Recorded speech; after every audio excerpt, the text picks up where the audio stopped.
Most people talk about spiritual awakening like it's the finish line. They think recognizing the light means they've arrived. But what if I told you there's a stage beyond awakening that almost nobody discusses?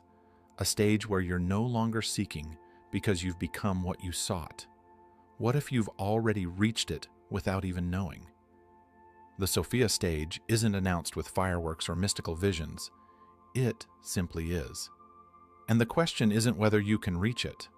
The question is whether you're already there, living it, breathing it, without the need for anyone to confirm it. This isn't about achieving another spiritual milestone. This is about recognizing what you've already become when no one was watching. Most confuse spiritual awakening with the end of the journey. They believe that seeing the light means arriving at the destination. But awakening is just the first breath of a much deeper transformation. What comes after carries no certificates, no external validation, no dramatic revelations. The ancient philosophers called it Sophia, not as knowledge you acquire, but as embodied wisdom flowing through every cell of your body. This state doesn't show itself in what you know, but in how you exist. In this video, you'll discover 8 signs that suggest you've already reached this state. We'll navigate through the insights of Carl Jung, Alan Watts, and Schopenhauer, not as an academic exercise, but as a mirror for what already lives within you. These signs aren't a checklist to tick off. They're resonances, vibrations that either echo in you or remain silent. Then, are you ready to recognize that you might already be where you've always wanted to go? The first shift that points to Sophia is subtle yet fundamental. Your inner landscape has changed. The old wounds are still there, their scars visible on the topography of your soul, but they no longer bleed. Jung spoke of shadow integration as the central work of the individuation journey. In his analyses, he showed that a person only becomes whole when they stop projecting the dark parts of their psyche outward. In the Sophia stage, this integration is no longer an effort. It has happened. You're no longer fighting yourself. The inner voices that told you for years that you weren't enough, that you were broken, wrong, have lost their power. Not because you defeated them, but because you understood they were part of the chorus that led you to this point. Jung recognized repeatedly in his work with patients that the parts of ourselves we reject most often hold the keys to our wholeness. The shadow isn't the enemy. It's the forgotten brother waiting in the dark for acknowledgement. The wound has become wisdom. It no longer tells a story of victim and perpetrator, but of transformation and wholeness. In this integration lies a power that goes far beyond intellectual understanding. It's a cellular acceptance, a deep yes to everything you are and have been. Look at your past. Do you still feel the sharp sting of shame? Or do you only see the necessary path? The scar differs from the healing that erases. A scar remains as testimony. It says, I was there, I burned, I walked through fire and didn't come out unscathed, but whole. There's a deep dignity in accepting your own story without beautifying or cursing it. The ancestral burdens that once seemed to crush you have lost their weight. They're still there, woven into your cellular memory, but they no longer dictate your present. They've become an inner compass, a silent knowing about which patterns you don't need to repeat. You no longer visit these old pains obsessively. They're simply part of your history, accepted, integrated, transformed. The ghosts that once haunted you have become teachers. They speak in whispers now, not screams. Have you noticed you're no longer afraid of being seen? Not because you've become perfect, but because the idea of perfection has lost its relevance. You exist in radical acceptance of what was, what is, and what will be. This acceptance isn't passive. It's the most active form of presence there is. It's the courage to stand naked before existence, without the armor of pretense or the shield of spiritual superiority. The second sign is paradoxical and precisely for that reason so revealing. Your spiritual ego has died. Alan Watts warned emphatically about the subtlest of all traps, the ego disguising itself as spirituality. He observed how seekers build a new self-image that wants to be higher, purer, more awakened than others. This spiritual ego is perhaps the most stubborn form of self-deception because it adorns itself with the noblest intentions. In the Sophia stage, this performance ends. You no longer collect spiritual identities. The labels disappear. Awakened, healed, enlightened, conscious, these words have lost their appeal. Not because you want to be humble, but because you've recognized they're empty. You're not searching to be someone. You simply are. This simplicity isn't reduction, but liberation. The endless comparisons stop. That you no longer measure your vibration against others. You don't judge who's conscious and who's asleep, who's figured it out, and who's still stumbling in the dark. Every being is exactly where they need to be, in their own perfect chaos, in their own necessary development. This recognition brings a deep stillness with it. You can sit with someone who's just beginning their journey and feel no urge to enlighten them. You can watch someone make the same mistakes you made and not interfere. This isn't indifference. It's profound respect for the sacred timing of each soul's unfolding. Your spiritual practices, if they still exist, are no longer obligations. You don't meditate to prove you're disciplined. You don't do yoga to demonstrate your progress. These actions have become natural expressions, like breathing or walking. When they happen, they happen. When they don't, that's completely fine too. There's no inner voice condemning you anymore. Why is Sophia so invisible to the spiritual world? Because it offers no show, no dramatic healing experiences, no spectacular awakening stories, no promises of quick transformation. It's quiet, discreet, almost imperceptible. In a world screaming for the extraordinary, the ordinary lived with complete consciousness is the most radical form of being. The third sign manifests not in mind, but in flesh. Your body has become the carrier of wisdom. Polyvagal theory, developed by Stephen Porges, shows how our nervous system shifts between different states: fight, flight, freeze, or social engagement. In the Sophia stage, your nervous system has learned to regulate itself, not through constant external techniques, but through a deeply anchored inner wisdom. Your body has become your oracle. You no longer search outside for signs and confirmation. Truth speaks through your cells, through the tension in your chest, through the expansion in your breath. When something's wrong, you feel it as tightness, as heaviness, as discomfort that needs no words. When something's right, something expands within you, a silent yes rising from the depths of your body. You no longer need rationalization to know what's true. The body already knows, and you've learned to listen. This somatic intelligence is older than the mind, wiser than any thought. Energy flows through you like water finding its way. You don't force states of high vibration. You don't suppress moments of stillness and withdrawal. There's an organic dance between expansion and contraction, less between giving and receiving, between activity and rest. This rhythm isn't controlled, it's lived. You've stopped trying to maintain a constant state of bliss or enlightenment. You understand that the low notes are as essential to the symphony as the high ones. Depression isn't failure, anxiety isn't regression.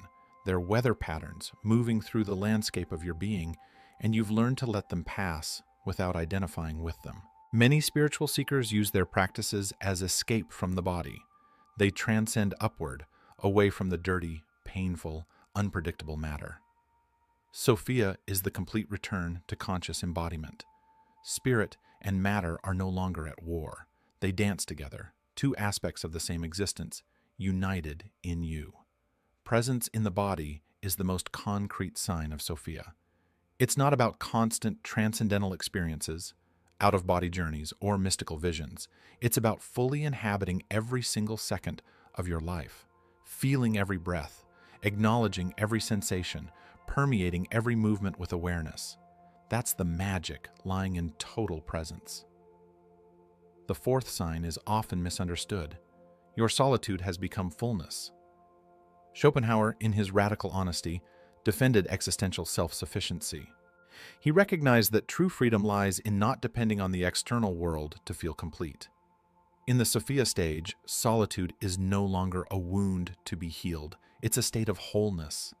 You no longer fill holes with connections. Your relationships are conscious choices, not desperate necessities. You love without losing yourself. You connect without annihilating yourself.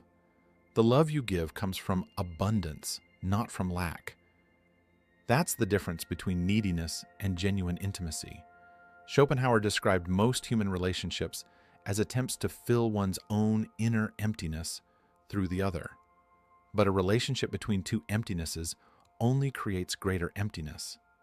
When you come from fullness, however, you don't meet the other as a solution, but as a complement. The relationship becomes a shared dance, not mutual rescue.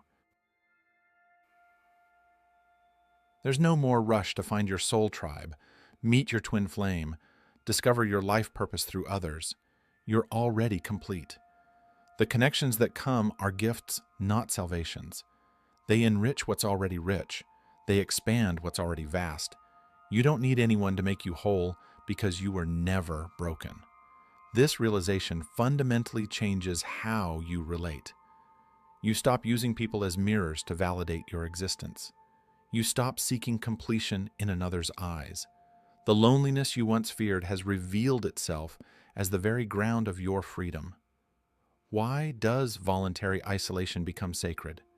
It's not escape from the world, not misanthropy, not withdrawal from fear. It's the recognition that the deepest encounter possible is the encounter with yourself. In the silence of your own company, now you find the entire universe. You're not lonely in solitude. You're complete. The intimacy with emptiness. You no longer fear the inner silence, the absence of stimulation, the quiet without purpose, the nothing that contains everything.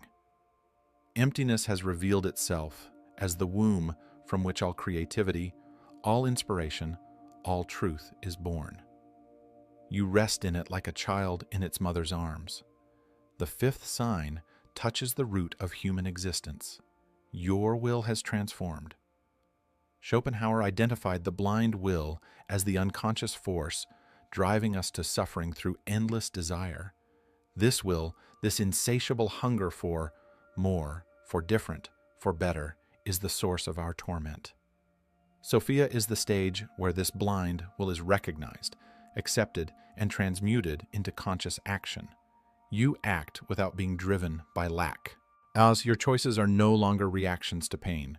You're not trying to plug holes or flee from discomfort. Your actions spring from a quiet center, not from a screaming wound. There's a fundamental difference between action from desperation and action from presence. The compulsive search ends. You no longer need to find your life purpose, fulfill your destiny, manifest abundance. You simply live. Life organizes itself around this presence, not because you've become passive, but because you've stopped swimming against the current. You move with it, in it, as it. This doesn't mean you don't have goals or desires. It means your relationship to them has fundamentally shifted. You pursue what calls to you, but you're not enslaved by the outcome. The doing becomes its own reward, and success or failure are just stories you're no longer attached to. Your will becomes expression, not imposition. You create, you love, you work, you move in the world, but without the tension of forcing results. Action becomes dance, not struggle. You give your best and then let go. But the outcome no longer rests in your clenched fists. Why acceptance isn't passivity. Sophia doesn't mean giving up on life, but full participation without attachment to the fruits. It's the detached action the Eastern texts have spoken of for millennia. You dance with life without the need to control where the dance leads. The sixth sign concerns your relationship with time itself. Time's tyranny dissolves. Schopenhauer saw time as one of the forms through which the will imprisons us in cycles of anxiety and regret. Past and future are constructs pulling us from the only moment that exists, now. In Sophia, time loses its power over you. You no longer live in the realm of when. When I achieve this, when I'm there, when I'm finally enough, then I'll find peace. This postponement of completeness to an imaginary future ends. Wholeness is here, in this breath, independent of external achievements. You've stopped postponing your life. Schopenhauer called this the folly of the will, always directing us toward the next goal without ever arriving. But in the Sophia Stage, you recognize there's never an arrival, only a constant being. Peace isn't at the end of the path. It is the path itself, the end of productive regret. The past is no longer a battlefield of what-if scenarios. You no longer endlessly replay what could have been different. The past is accepted as the only possible path that brought you to this exact point. Every mistake, every pain, every deviation was necessary. You see now that what you once called your worst moments were actually the crucibles that forged who you've become. The breakdown was the breakthrough. The loss was the opening. Not the failure was the teaching. Nothing was wasted. Nothing was wrong. It was all exactly as it needed to be. Presence without effort. Being in the present moment is no longer a mindfulness technique you practice. It has become your nature. You don't practice presence. You simply are present. The difference is like learning to swim versus being a fish. The future no longer frightens you, not because you have certainty about what will come, but because you trust your capacity to be whole in any situation. Whatever happens, you know you'll get through it, not by fighting, but by remaining present. This confidence doesn't come from control, but from trust. The seventh sign shows itself in how you relate to others. Your compassion has freed itself from messianism. Jung taught that individuation is a deeply personal responsibility. Every being must find their own way through darkness. Trying to save others robs them of the right to their own journey. In the Sophia Stage, you understand this in your bones. You feel deeply without losing yourself in others' pain. Compassion remains intense and genuine, but without the martyrdom of carrying the world's suffering as your personal duty. You recognize you're not the savior. You're a fellow traveler, a witness, a quiet companion. There's a fine line between compassion and pity. Compassion sees another's pain and holds space. Pity drowns in another's pain and loses itself. In the Sophia Stage, you've learned to hold this boundary, not from coldness, but from wisdom. The savior complex dies. You no longer need to fix the people around you. You don't offer unsolicited advice. You don't get frustrated when someone doesn't follow the path you think is right. Everyone has their own rhythm, their own lessons, their own timing. Your respect for others' autonomy is absolute. But you've learned that the greatest disrespect is assuming you know what's best for another soul. You've stopped playing God in other people's lives. This doesn't make you cold or uncaring. It makes you truly present, truly loving, because your love no longer comes with conditions or expectations. You love people exactly as they are, not as who you think they should become. Your greatest gift is compassionate presence. You no longer help through intrusive words or actions. You help by being a calm mirror in which the other can recognize themselves. Your mere presence, calm and centered, becomes an invitation for others to return to their own calm. Why you allow others to suffer, not from cruelty, but from respect for the sacredness of each individual process. You understand that some pains shouldn't be avoided. They must be traversed. Trying to spare someone their necessary pain isn't love. It's interference with the sacred. The eighth and final sign is perhaps the subtlest and simultaneously most powerful. The ordinary becomes sacred. Alan Watts emphasized repeatedly that true spirituality doesn't lie in altered states of consciousness or extraordinary experiences. It lies in recognizing the divine in the trivial. The sacred doesn't hide on mountaintops or in temples. It pulses in every moment of daily life.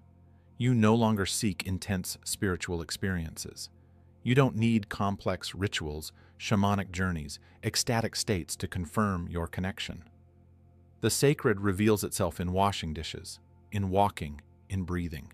The simplest actions carry the same depth as any meditation, the brush of wind against your skin as you hang laundry, and to the sound of water filling a kettle, the texture of bread as you slice it. These moments, once overlooked as mundane, now pulse with the same presence you once sought in temples and ceremonies. You've stopped chasing peak experiences because you've discovered that every experience is peak when you're fully present to it. Beauty in simple tasks.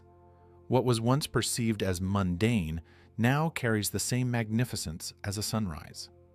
There's no longer a hierarchy between the spiritual and the material. Everything is permeated with the same essence. The morning cup of coffee is as sacred as any ceremony. The water running over your hands as you wash vegetables carries the same presence as a ritual bath.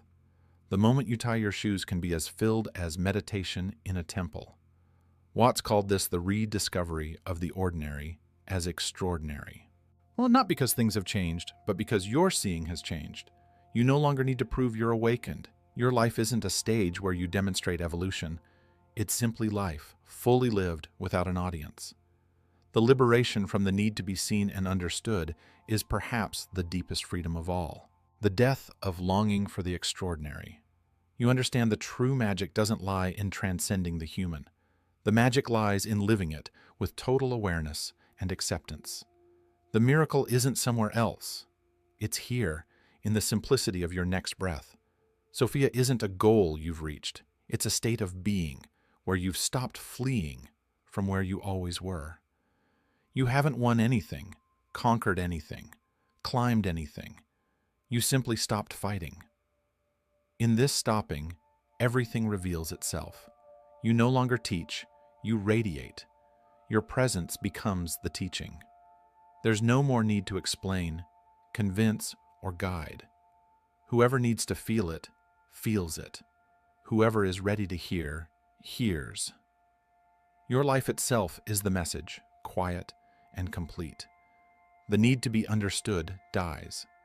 You no longer need the world to validate your journey. Acknowledge your evolution. Understand your language. You are sufficient unto yourself. This self-sufficiency isn't isolation, but liberation. You're free from others' opinions, free from the need for confirmation. These 8 signs don't make you special. Sophia isn't spiritual superiority. It's radical humility. You're simply another being who stopped fighting against their own nature. You've come home to yourself, not because you changed, but because you stopped trying to be someone else. If you've recognized these signs in yourself, it doesn't mean you've achieved something.